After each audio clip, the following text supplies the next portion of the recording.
સ્થાનિક સ્વરાજ્યની ચૂંટણીમાં આમ આદમી પાર્ટી એનો સંગઠન અને એના કાર્યકર્તાઓના કારણે આજે ખૂબ સારા પરિણામો જનતાએ આપ્યા છે ને. આ જનતાની જીત છે. આમ આદમી પાર્ટી મેં પહેલાં પણ કહ્યું હતું કે માત્ર નિમિત્ત બની છે. ગુજરાતની જનતાની આ જીત છે અને ગુજરાતની જનતાએ ખૂબ બહોળો અમારા ઉપર વિશ્વાસ મૂક્યો છે.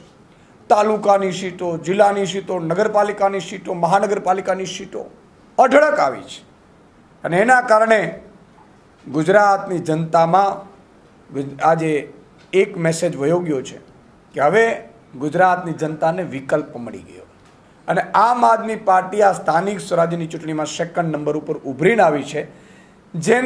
જેનો હું શ્રેય હું તમામ અમારા અદના કાર્યકર્તાઓ, જે ચૂંટણી લડતા હતા ઉમેદવારો, એમના સ્વજનો, એમના પરિવારજનો અને અમારા તમામ લીડરો કે જેમણે આ ભાજપની તાનાશાહી સામે, ગુંડાગર્દી સામે, લફંગાઈ સામે મજબૂતાઈથી મેદાનમાં ઊભા રહ્યા કે ગુજરાતની જનતાએ જે આજે આમ આદમી પાર્ટીને જે ચુકાદો આપ્યો છે, આમ આદમી પાર્ટી માટે લડનારા તમામ લોકો ઉપર વિશ્વાસ મૂક્યો છે.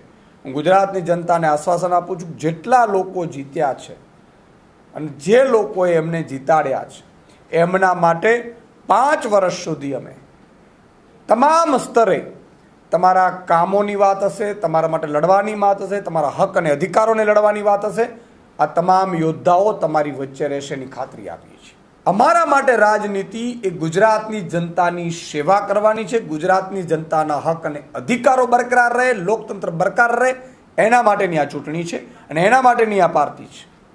અમારી તમામ માહિતીથી અપડેટેડ રહેવા માટે જોડાયેલા રહો ત્રિશુલ ન્યૂઝ સાથે.